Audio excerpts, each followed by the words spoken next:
The light above the porch flickered once, then steadied, casting a dim yellow glow over the trail of blood leading to the threshold. Beneath it, the body of an elderly woman lay crumpled, her limbs twisted unnaturally. Her nightgown was soaked in blood from the neck down. Near her head, an axe rested, its wooden handle slick with coagulated red. The blow had nearly severed her neck. There were no signs of struggle inside the home, no overturned furniture, no broken glass. The television remained on. A cup of tea, untouched, still sat on the kitchen counter. From a behavioral criminology standpoint, this particular staging is critical.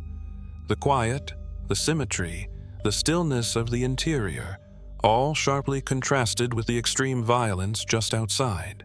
This dissonance suggests the attack was both sudden and highly personal in the mind of the offender, even if the victim herself was unknown to him. The precision of the fatal injury, multiple controlled strikes to the head and neck, implies fixation. The act was not chaotic. It was calculated, deliberate, and ideologically driven. The victim, later identified as 74-year-old Maryanne Morehouse, had been speaking on the phone with a friend moments before the attack. The call ended abruptly after she stated that someone was outside. That detail, though minor, shifts the timeline significantly. The killer didn't break in. He waited, possibly listened, and approached only when certain she was alone and vulnerable. This level of patience is inconsistent with purely disorganized psychosis and more aligned with a state of internally structured delusion, especially one driven by perceived spiritual mission. The axe was taken from a nearby truck on the property. It was not brought by the killer. This supports the theory of opportunistic weaponization, commonly seen in offenders experiencing acute psychotic episodes, when the weapon matches the setting, and the violence is immediate upon interaction with the victim. It suggests the subject was operating under a persistent belief that the environment itself held symbolic cues, what some forensic psychologists refer to as contextual delusional integration. No evidence of sexual assault or theft was found. The victim's belongings remained untouched. There were no messages left behind. This further isolates the motivation from material or interpersonal gain. In cases of religious delusion or perceived possession, the offender often views the act not as murder, but as exorcism, an urgent spiritual necessity. In such cognitive frameworks, the identity of the victim becomes secondary to what the offender believes the victim represents. Interviews with neighbors and first responders revealed a consistent theme: the overwhelming silence of the scene. There had been no screams, no alarms. Even the attack itself appeared soundless.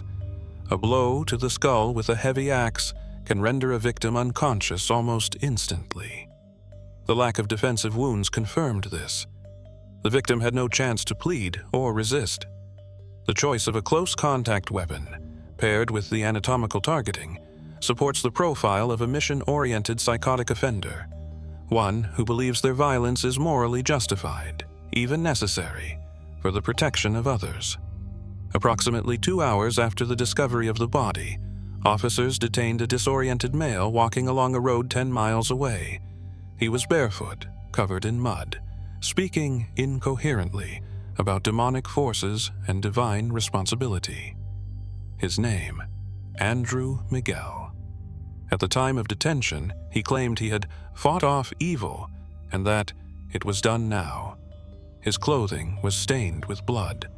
His boots matched prints found at the crime scene. Miguel's arrest introduced a critical new dimension to the case. His disorganized speech, religious references, and apparent detachment from the reality of what had occurred were indicative of acute psychosis.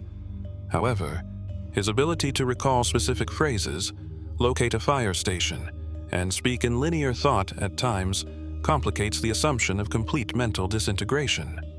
This tension between cognitive fragmentation and episodic coherence would become a central focus in later forensic evaluations. The question that began to form among investigators and psychiatric professionals alike was whether the killing had been a spontaneous explosion of psychotic violence, or a purposeful act framed within a delusional belief system that the subject had cultivated over time. The man was first spotted walking along the shoulder of Highway 48 near dusk, his posture hunched, his gait erratic. A volunteer firefighter was the first to stop. The subject, later identified as Andrew Miguel, appeared disoriented but not overtly threatening. He was barefoot, speaking rapidly, and repeatedly asked for water. His clothing was damp and torn, his hands coated in dirt and what appeared to be dried blood. His speech was fragmented, veering between requests for help and cryptic statements about evil, judgment, and salvation. During initial contact, Miguel displayed a notable absence of situational awareness. He did not inquire where he was, nor did he seem concerned about the presence of law enforcement or medical personnel. His behavior alternated between calm compliance and abrupt tension, particularly when touched or closely approached. Such fluctuations are consistent with individuals in a dissociative or psychotic state wherein external stimuli may be perceived as threats, regardless of actual intent. He made repeated references to unseen forces following him, claiming he had escaped from something that was inside her.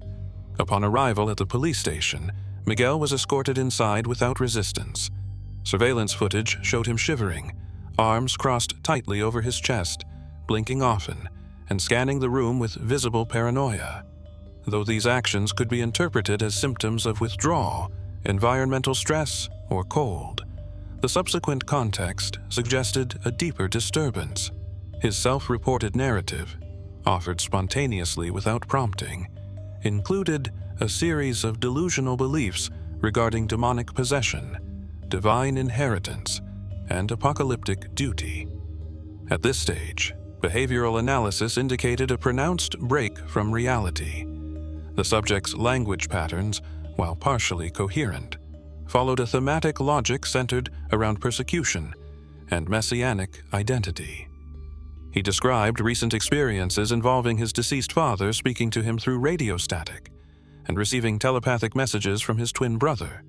He denied drug use initially, though later admitted to sporadic marijuana use.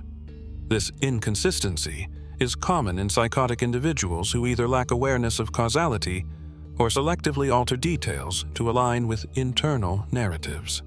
Importantly, when asked directly by officers what had happened that day, Miguel did not describe a murder.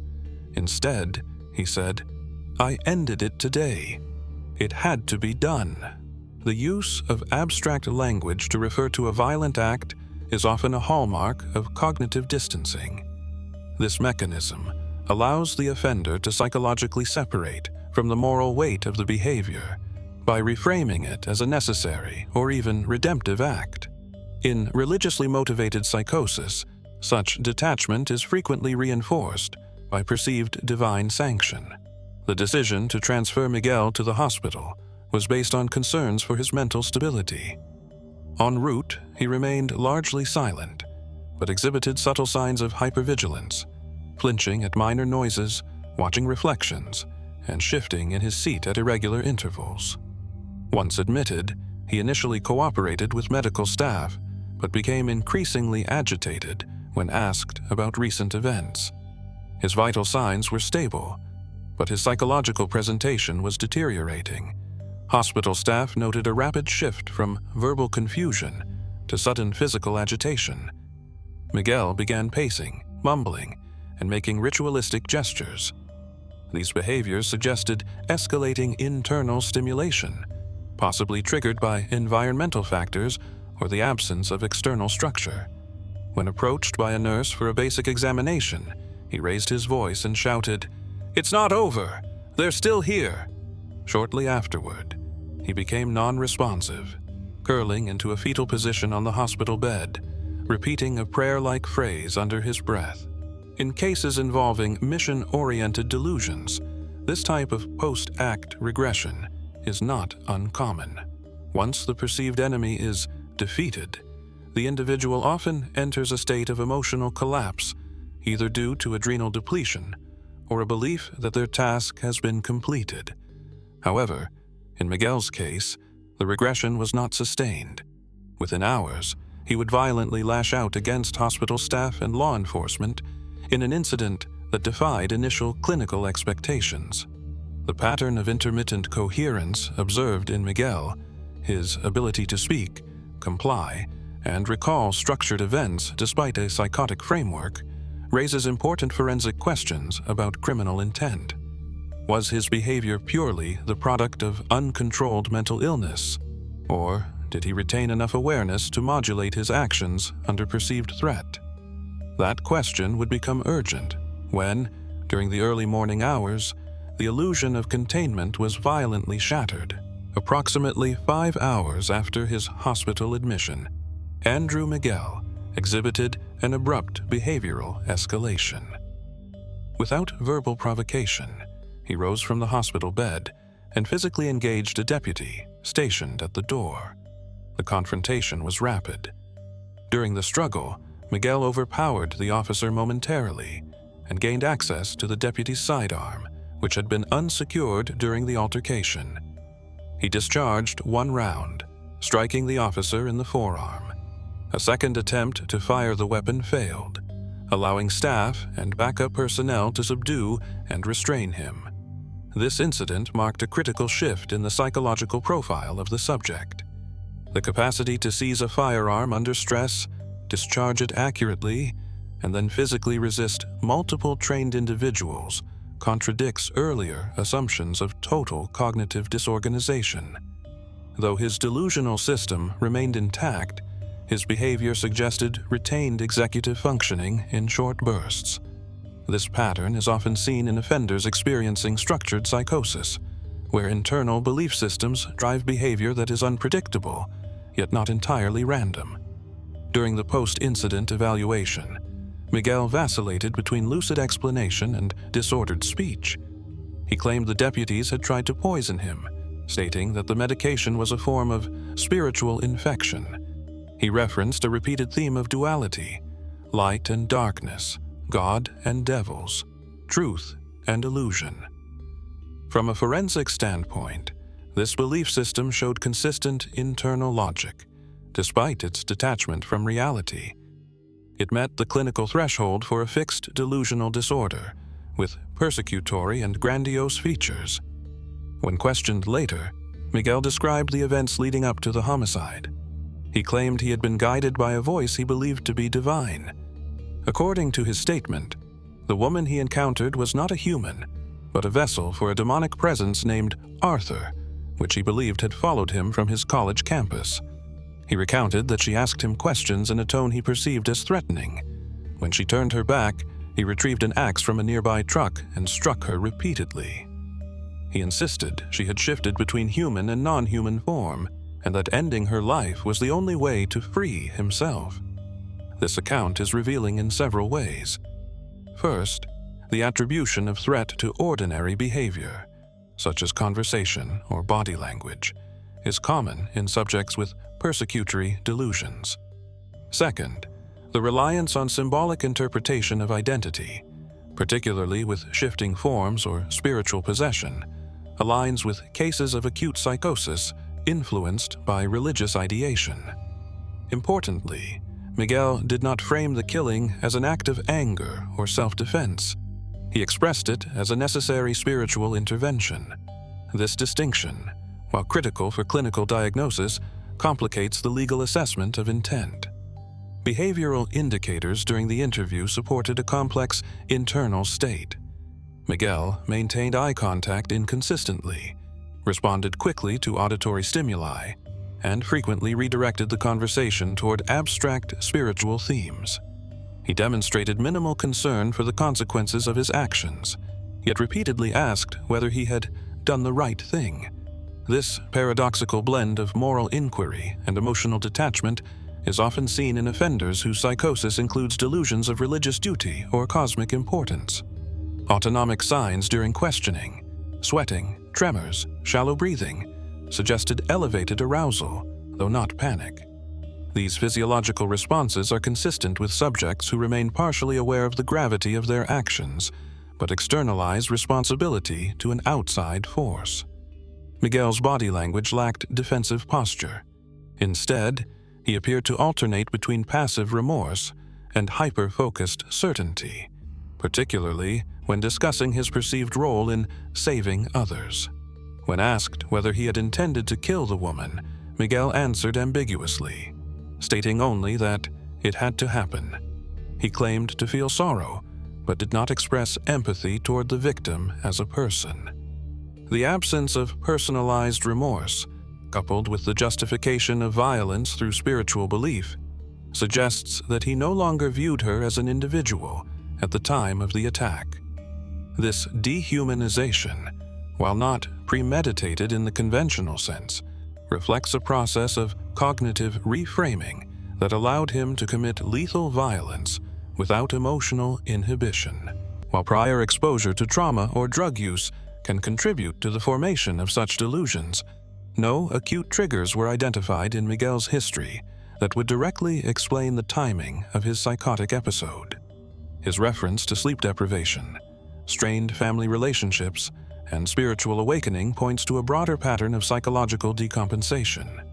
However, his ability to articulate a structured belief system, defend his decisions, and recall specific details raised a significant forensic concern: whether he was truly incapable of distinguishing right from wrong under legal definitions of insanity.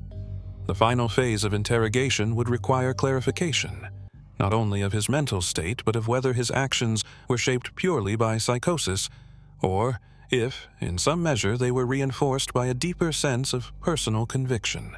Andrew Miguel remained under close observation following the disarming and violent outburst inside Lincoln County Memorial Hospital.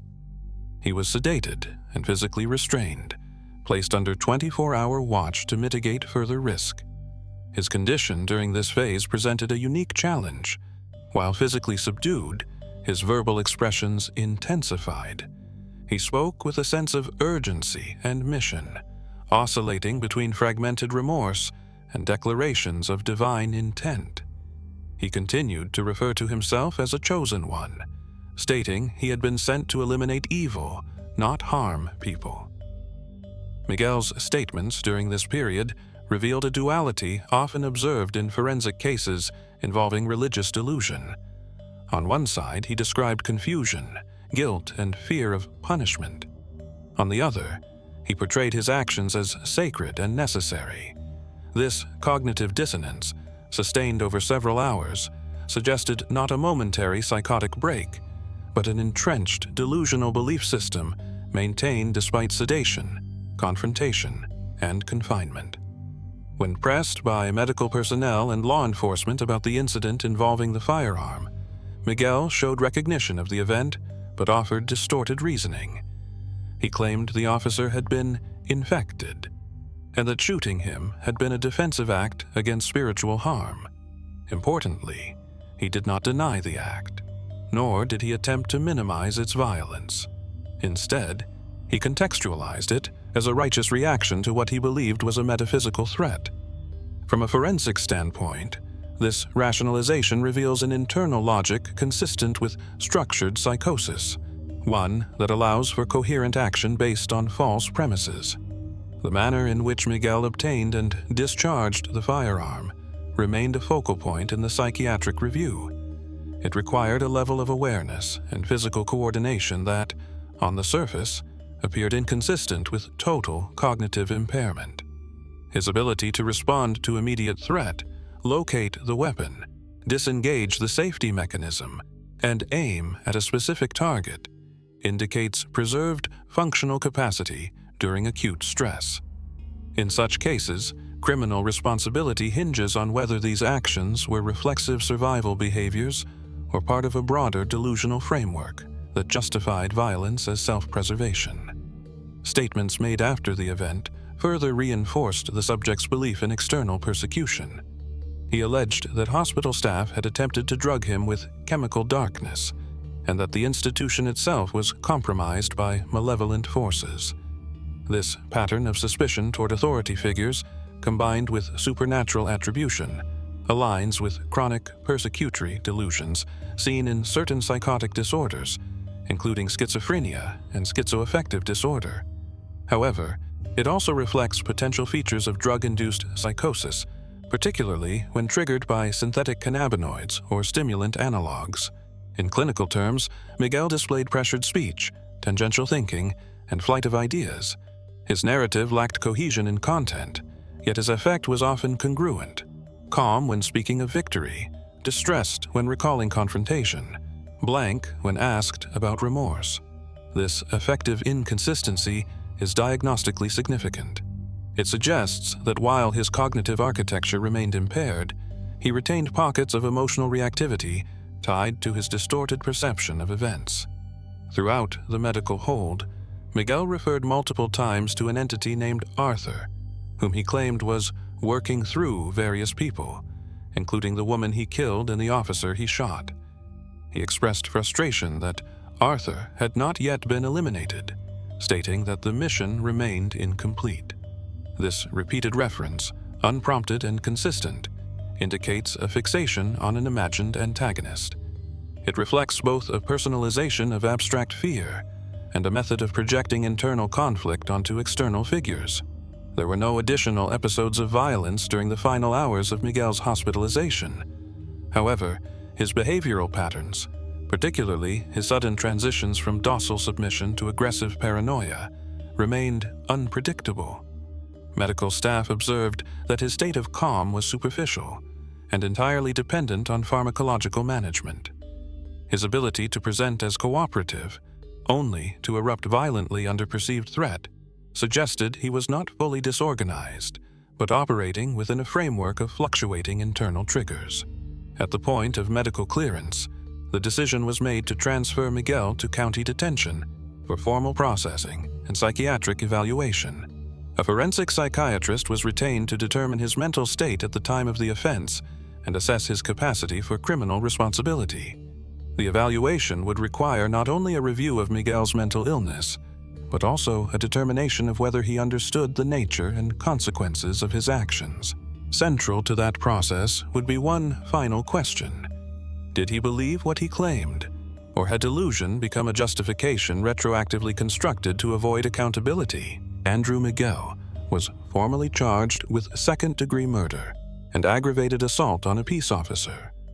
Prior to entering a plea, he underwent a full forensic psychiatric evaluation ordered by the court. The examiner, a state-appointed forensic psychiatrist with experience in complex psychosis-related cases, was tasked with determining whether Miguel was legally insane at the time of the offense, that is, whether he was capable of understanding the nature and wrongfulness of his actions under the applicable legal standard. Over the course of several interviews, Miguel maintained his core delusional beliefs. He continued to refer to himself as a spiritual figure with a divine role, and he described the victim and the deputy as physical manifestations of evil forces. He denied any intent to harm innocent people, stating repeatedly that his actions were meant to save others. When asked to explain the use of lethal force, he provided consistent reasoning. He believed his life was in danger, and that the people he encountered were possessed or transformed into agents of darkness. The evaluation found no evidence of malingering.